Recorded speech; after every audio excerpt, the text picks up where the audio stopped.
Let's just have a little conversation about the moon.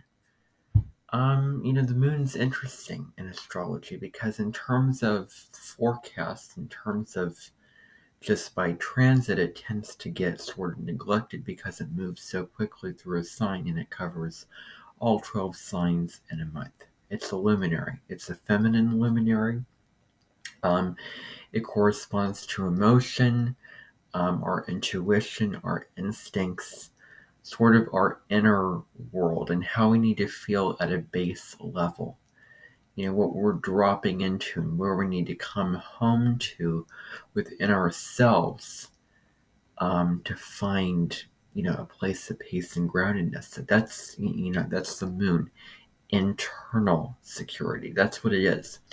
So the moon, it's very, the aspects can be pretty predictable. You know that every month we have, Pluto making certain aspects to outer planets because they don't change signs very often. The inner planets for the moon and their aspects are more significant um, because, say the moon sextile Venus or square Mars or whatever. So it's more of a more significant in terms of the individual months and transits of the moon for those inner planets, as opposed to the outer planets because it repeats itself over and over and over again.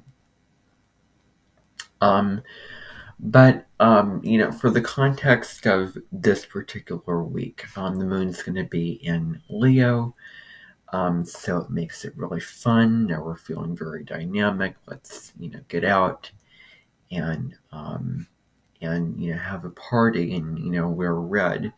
And it's really a time where we're really thinking about our identity and how we want to show up in the world. Do we feel appreciated? Um, and creative expression is another part of the moon in the sign of Leo. And that's going to be on June 20. I'm looking away from the camera. June 21st and then 22nd of this year. Then we move to, so the moon's going to be in Cancer. Before then, on June 18th through the 20th. And so the moon rules Cancer, so thinking about nurturing, taking care of family, emotionally connecting with others, mother energy, where we're feeling really emotional. It's a really yummy, positive, calming, soothing energy. It's very relaxing, and it really feels good when the moon is in Cancer.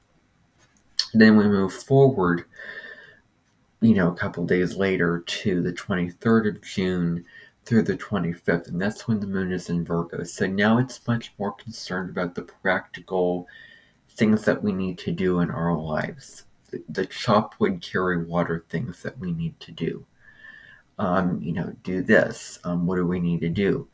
Especially in relation to nutrition and healing and taking care of the body, because Cancer especially rules the breath, and it rules food and nurturing. So thinking about what are we putting in our body, how are we feeding, how are we feeding our body, how are we nutritionally healthy. So those are transits, and there's more of a nervous energy, more of a neurotic energy when the moon's in Virgo. And I also think it can lend itself to being very critical at worst and very nervous.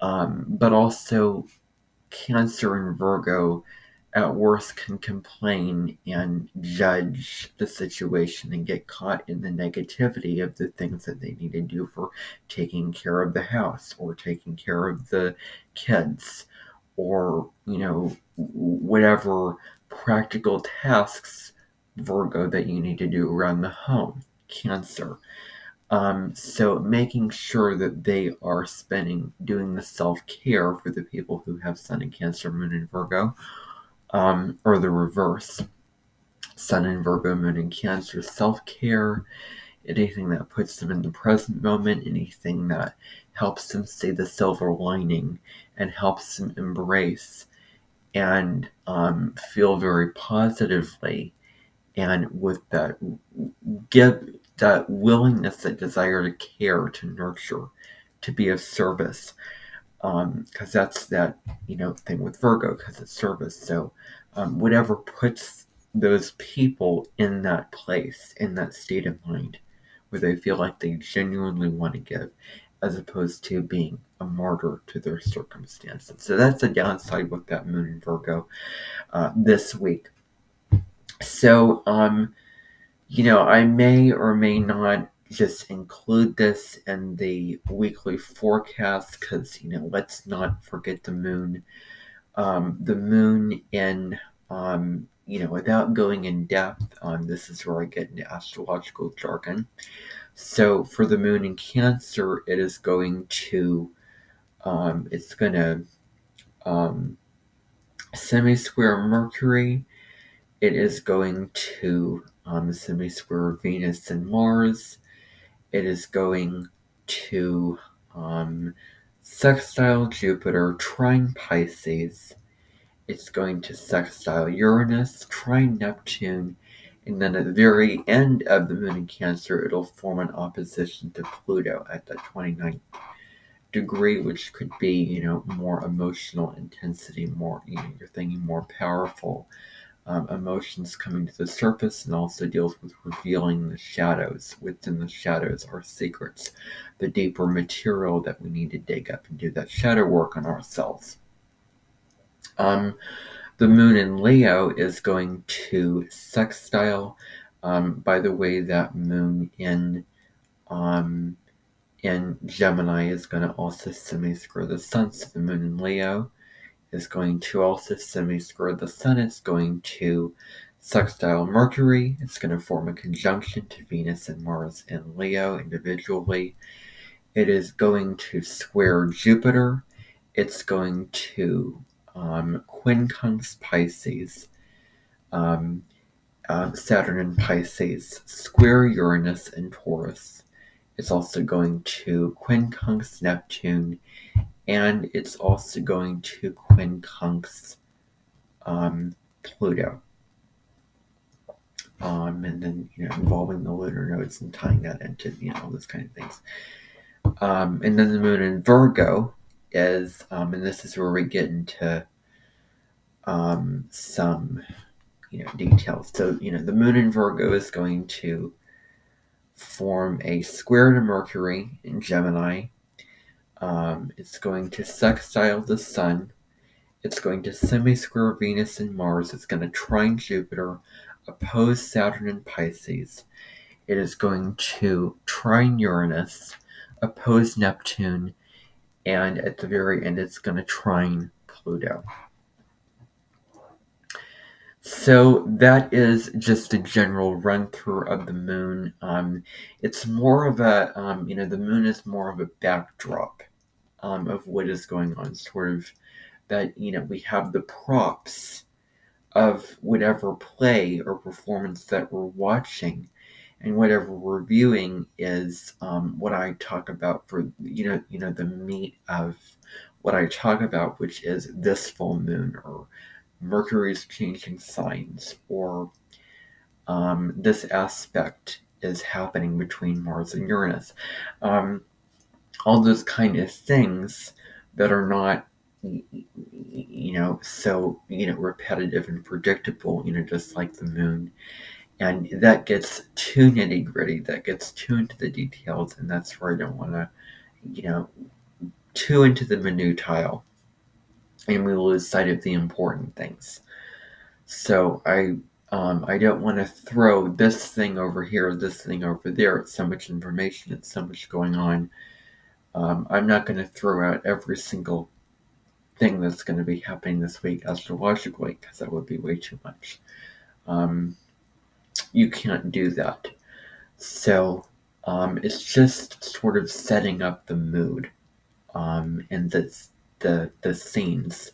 So, yeah, that's your sort of lunar basic run through for the week of June 18th, 2023. By the way, I would highly recommend you to go check out the weekly horoscope.